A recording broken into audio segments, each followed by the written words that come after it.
Sebelumnya, perkenalkan, nama saya Rizky Setio Nugroho. Saya Ahmad Zulfikar Arifin. Dan saya Rafael Andrianto.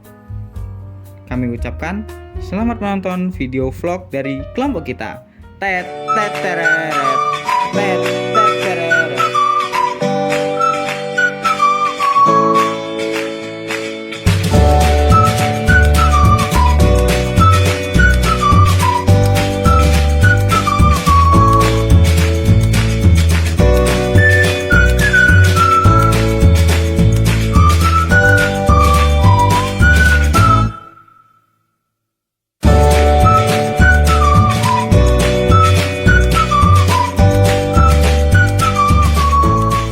Desa Bedingin terkenal sebagai salah satu pusat industri genteng di Kecamatan Sambit, Kabupaten Ponorogo, di mana mayoritas warganya bekerja sebagai pengrajin genteng. Industri genteng yang ada di Desa Bedingin ini merupakan warisan dari nenek moyang yang sudah turun-temurun hingga sekarang. Dulunya, para pengrajin genteng di Desa Bedingin hanya ada beberapa. Namun lama-kelamaan warga lainnya pun tertarik untuk turut andil dalam industri genteng di Desa Bedingin. Hingga jadilah seperti sekarang ini, hampir seluruh warga Desa Bedingin bekerja sebagai pengrajin genteng.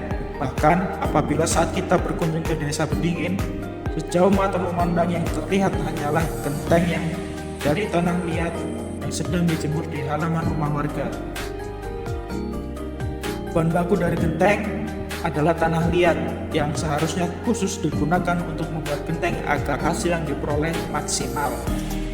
Genteng tidak mudah retak ataupun pecah. Para pengrajin di Desa Bedingin dulunya mendapatkan tanah liat dari dalam desanya sendiri. Namun sering berjalannya waktu, bahan baku yang ada di Desa Bedingin menipis, sehingga mengharuskan para pengrajin untuk mencari dan mendatangkan bahan baku dari desa lain di sekitar Bedingin. Pada zaman dahulu, proses pembuatan genteng masih manual, 100% menggunakan tenaga manusia. Namun sekarang ini proses pembuatannya ada yang sudah menggunakan bantuan mesin, seperti pada proses penggilingan. Proses pembuatan genteng dimulai dengan pencucian, yang dilanjutkan dengan proses pendiaman selama 1 minggu. Tanah liat yang sudah didiamkan selama 1 minggu pun diinjak-injak dan digiling menggunakan mesin penggiling. Tanah liat yang sudah siap cetak kemudian dicetak hingga membentuk genteng yang selanjutnya dipres menggunakan mesin. Setelah itu genteng dijemur di bawah sinar matahari. Lama proses penjemuran tergantung pada intensitas sinar matahari. Apabila sinar matahari sedang terik-teriknya, proses penjemuran dapat dilakukan hanya dalam 1 hari. Namun jika tidak, proses penjemuran harus dilakukan lebih dari 1 hari. Tahapan yang terakhir yaitu pengovenan, di mana genteng akan dioven selama kurang lebih 2 hari 2 malam. Setelah itu, baru genteng siap untuk dipasarkan.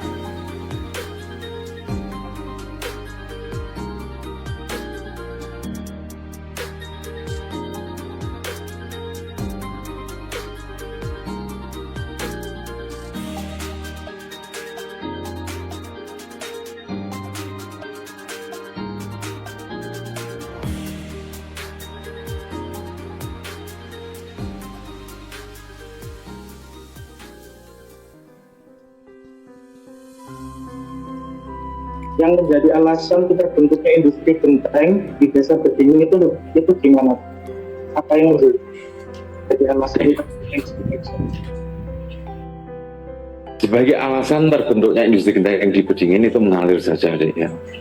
Artinya kita punya potensi pertanian itu memang kurang menjanjikan awalnya.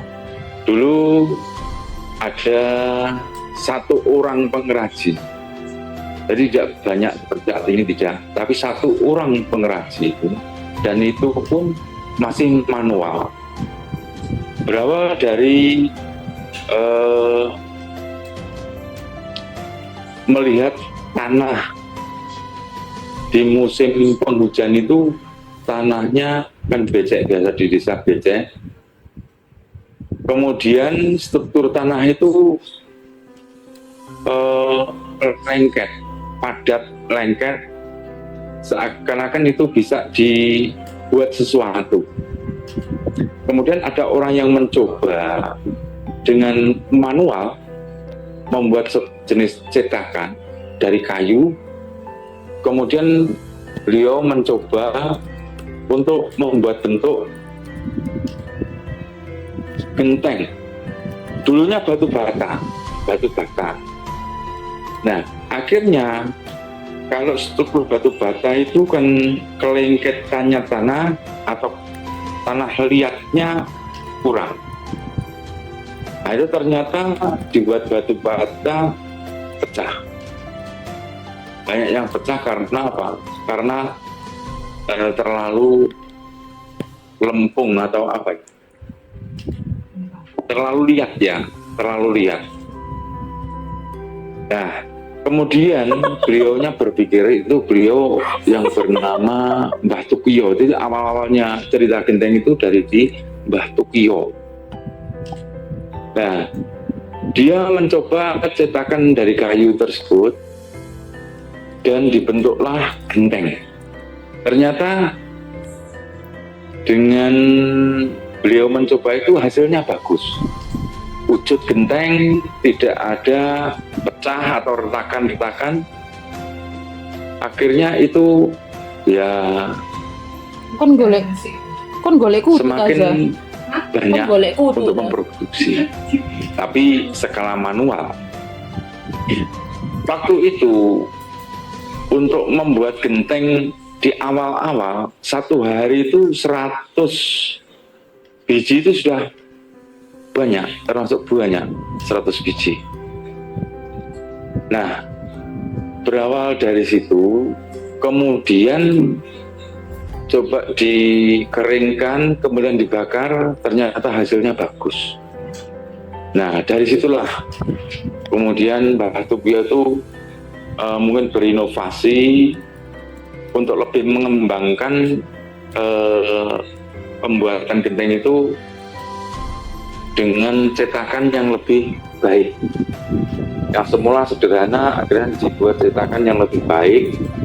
Ada penunjang alat iris di perapian genteng itu pun dulu pakai bambu, semacam pisau yang bambu yang dibentuk pisau, kemudian sebagai alat iris. Nah, semakin berkembang itu akhirnya pakai kawat. Nah, dari situlah kemudian banyak orang yang mendekat ke Pak Tukiyo itu, bagaimana cara-cara dalam pembuatan genteng kok bisa. Akhirnya belajar dan berkembang. Waktu itu memang ya cuman satu itu yang membuat. Akhirnya itu berkembang dan ada orang dari luar desa, ada mulai ya dalam desa. Akhirnya dari luar desa pun ikut pesan, akhirnya banyak yang membuat teh.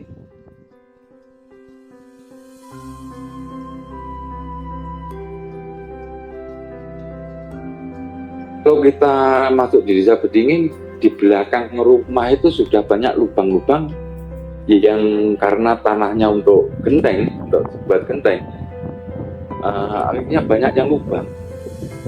Ada ikan jaluk. Nah, berpikir dari situ sampai hari ini ya, genteng itu sudah bermacam-macam model atau bentuk, itu sudah bermacam-macam dengan teknologi juga sudah bukan manual lagi, emosional support dengan teknologi. Nah, kemudian tanah sendiri itu tidak diambil dari belakang rumah atau di sekitar rumah, tapi sudah mengambil dari tanah luar desa. Nah, kemudian berkembang. Yang semula cuma satu orang, kemudian kalau sampai hari ini mungkin satu desa sudah 30% lebih ya penduduknya yang berkecimpung di genteng menjalar ke desa yang lain ikut-ikutan buat genteng. Bahkan di sebelah desa itu hampir 80% sudah membuat genteng. Itu. Nah dari situ ternyata kalau dihitung, dikalkulasi secara ekonomi, satu cobong atau tungku pembakaran genteng itu kan kalau saat ini ada yang mulai dari 5.000, 7.000, 10.000, bahkan 15.000 itu ada. Nah di situ putaran uang itu sangat cepat dan tinggi. Nah berawal dari situ orang-orang yang semula tekun di sawah akhirnya beralih ke genteng. Nah, kemudian berjalan tahun di sana itu tentang pasar, terutama pasar ini kan kalau dulu ya cukup satu desa, tapi saat ini sudah berkembang di beberapa desa di sekitar Dieng. Akhirnya pengaruh juga ke pasar. Nah, tentunya yang dipakai bahan itu juga tanah, mulai kesulitan di tanah atau bahan untuk kayunya, untuk pemasarannya tentunya. Itu berawal dari cerita genteng semakin berkembang dan sampai berkembang sampai hari ini ceritanya seperti ini. Kalau kita bicara pasar tentang genteng Bedingin, ini kalau kita ke utara itu sudah nyampe Nganjuk, wilayah Nganjuk. Kalau kita bicara ke timur itu sudah sampai ke Kediri. Itu pasar genteng desa kami. Kalau kita ke barat ya sampai mungkin batas-batas kota, karena di sana juga ada industri genteng juga. Yang dari Jawa Tengah, dari Ponorogo bagian barat juga. Kalau selatan kita ya sampai Pacitan itu banyak.